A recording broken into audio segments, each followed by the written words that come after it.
नमस्कार, कैसे हैं आप? ठीक हैं?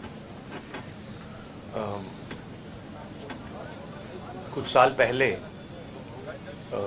नरेंद्र मोदी जी ने ये हिंदुस्तान का जो पॉलिटिकल फाइनेंस का सिस्टम है उसको साफ करने की बात की थी और इलेक्टोरल बॉन्ड्स का जो कॉन्सेप्ट है वो नरेंद्र मोदी जी ने डेवलप किया और उसको इम्प्लीमेंट किया।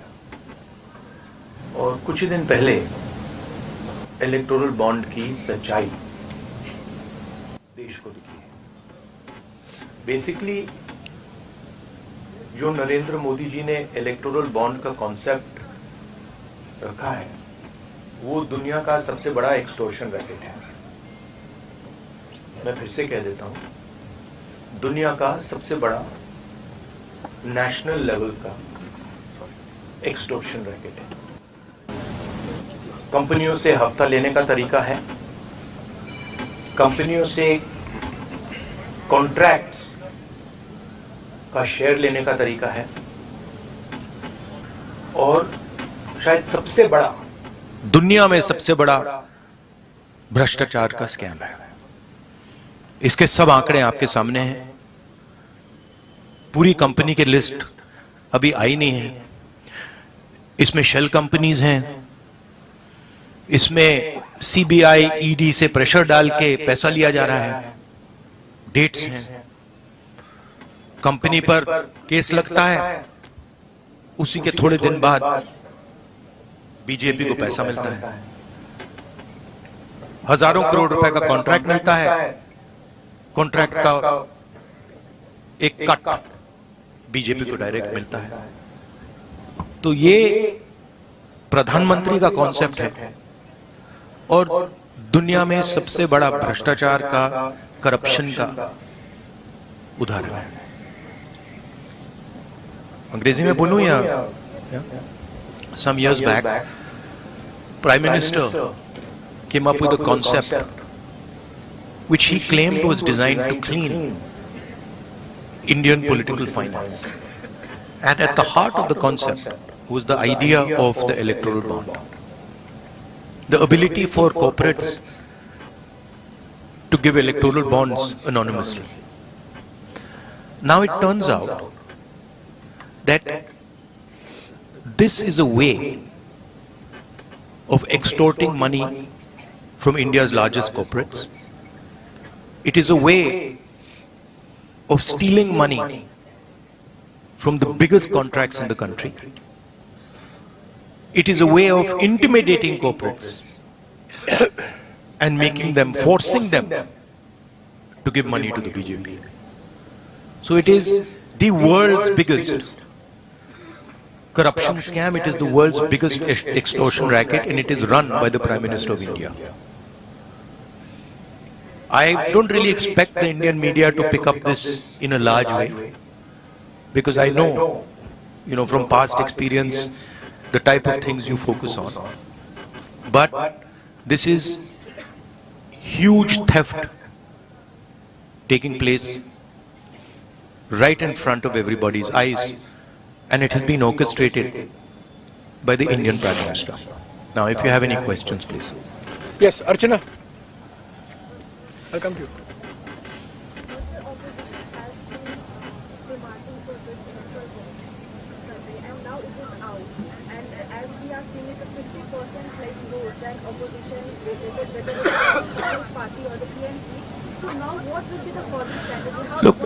Look, the question is not whether it is 10%, 20%, 50% more.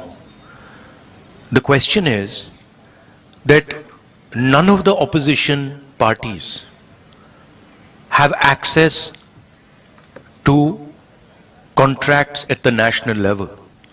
None of the opposition parties are giving highway contracts, are giving defense contracts to these people.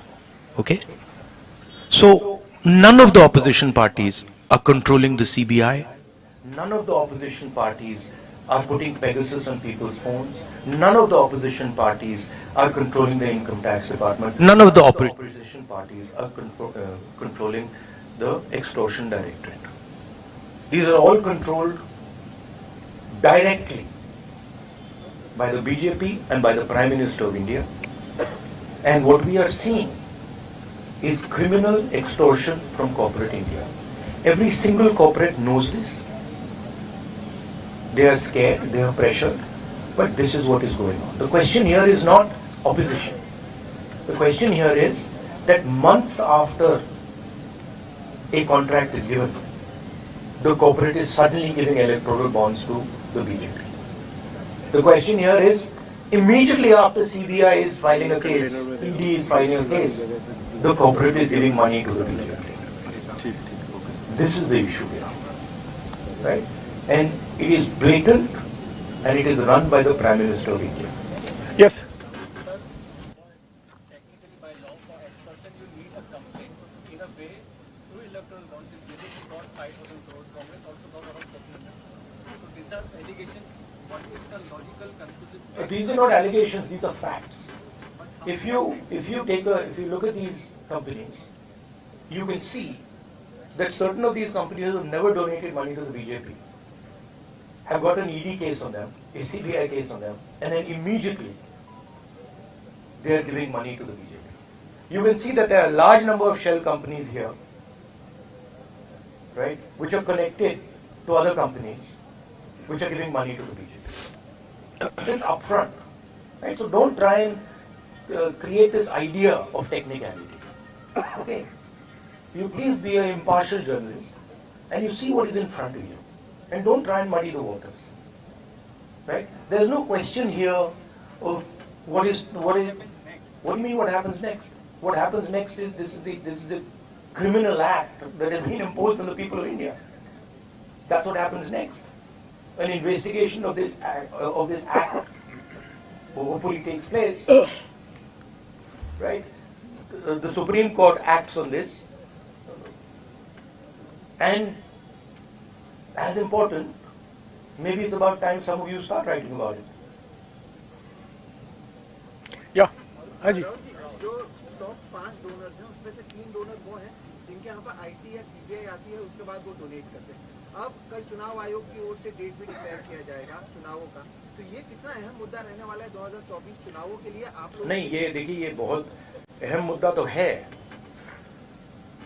मगर इस स्केल का भ्रष्टाचार, इस लेवल का भ्रष्टाचार कि आप देश की पूरे के पूरे इंफ्रास्ट्रक्चर को करप्शन करने में लगा दो, सीबीआई को, ईडी को, इनकम टैक्स डिपार्टमेंट को, इन्वेस्टिगेटिव सारी के सारी का रोल आप करप्शन बना दो. और आइडिया किसका है? आइडिया प्रधानमंत्री का है. प्रधानमंत्री ने स्वयं कहा कि इलेक्टोरल बॉन्ड्स से पॉलिटिकल फाइनेंस साफ होगा. तो मतलब ये इससे बड़ा भ्रष्टाचार तो हो ही नहीं सकता. और ये गडकरी जी ने नहीं कराया, ये नरेंद्र मोदी जी ने कराया है. सीधी सी बात है. हाँ अभिनव. एक minute. Abhinav. These companies are funding, but most of these companies, they are operating from a state or two states where your government is there, Telangana or in Karnataka, and they are getting mega, for example, MEIL, Mega Engineering Infrastructure and Infrastructure Private Limited, and they got projects in your government in the states. Like No, Karnataka no, you're wrong. That's wrong. Our government in Telangana has come a few months ago. in Karnataka. Right? No, actually you're wrong. That's not what's happened. Again, we are not controlling the ED, we are not controlling the CBI, we are not controlling the income tax department, and there is no correlation between our contracts and between contracts and funding to us. Please take a good look at the dates of these things, and you will see that there is a correlation between these things and the BJP. हाँ अजीत, एक minute Ajit.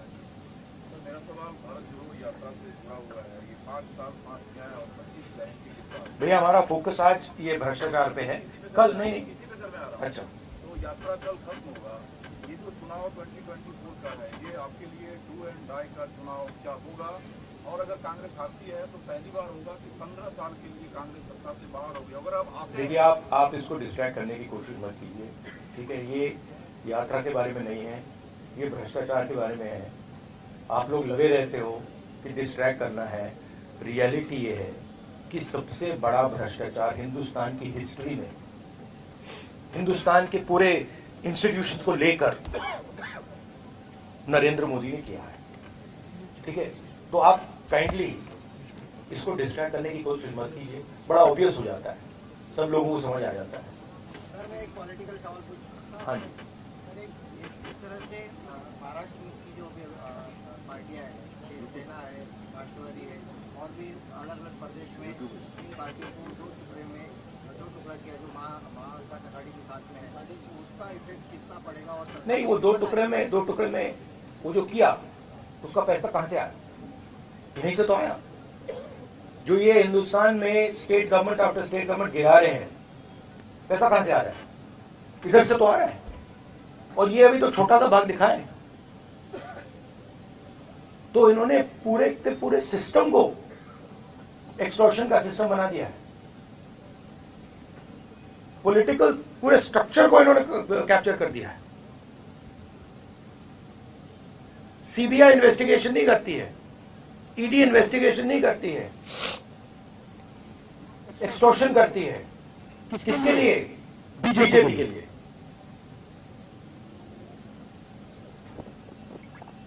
हाँ जी, एक minute हो गया। आपके सवाल हो गया, यही है ना हो गया कि ये जो पार्टीज को तोड़ा गया, कैमरा मत दीजिएगा, कैमरा के नीचे रखिएगा प्लीज। ये उसको ऑफ कर दीजिए, उसको ऑफ कर ये दीजिए। पार्टीज को जो तोड़ा गया उसको बीजेपी ने, सेंट्रल लीडरशिप ने तोड़वाया। तो ऑब्वियस है, वो तो मतलब अमित शाह वही काम करते रहते हैं। उन्होंने उनको पैसा दिया, ये भी सब जानते हैं, पूरा महाराष्ट्र जानता है पैसा कहां से आया। मैं आपको बता रहा हूं पैसा कहां से आया। बट सबसे बड़े कॉन्ट्रैक्ट्स हैं, उसका हिस्सा लेकर बीजेपी ने सरकार को गिराया। तो नींव तो यही है, फाउंडेशन तो यही है। हाँ जी, राहुल जी, आप एक्सटॉर्शन को लेकर, तो इस मुद्दे को लेकर आप सुप्रीम कोर्ट जाएंगे? जो भ्रष्टाचार हुआ है आपका मानना है, तो इसको इस मुद्दे नहीं, मेरा मानना मतलब आपने पढ़ा नहीं इसके बारे में क्या? आपने अभी बोला तो आपने लिस्ट दी थी कंपनी की, आप मीडिया में हो ना? नहीं, जाएंगे क्या, हम रेज करेंगे, मगर आपका भी काम बनता है ना। कहां कर रहे हो आप? तो ऐसे बोल रहे हो जैसे हुआ ही नहीं। तो मेरा कहना है, हाँ, सुप्रीम कोर्ट का रोल है, आपका रोल है। ये पूरा का पूरा जो हिंदुस्तान का इंस्टीट्यूशनल फ्रेमवर्क है, इसको बीजेपी ने कैप्चर कर रखा है। और पूरे सारे के सारे इंस्टीट्यूशंस इसी काम में लगे हुए हैं। ये एंटी नेशनल एक्टिविटी हो रही है, इससे बड़ी एंटी नेशनल एक्टिविटी हो ही नहीं सकती। और दुनिया में सबसे बड़े लेवल पे हो रही है, सबसे मतलब मैक्सिमम जैसे किया जा सकता है वैसे किया जा रहा है हिंदुस्तान में।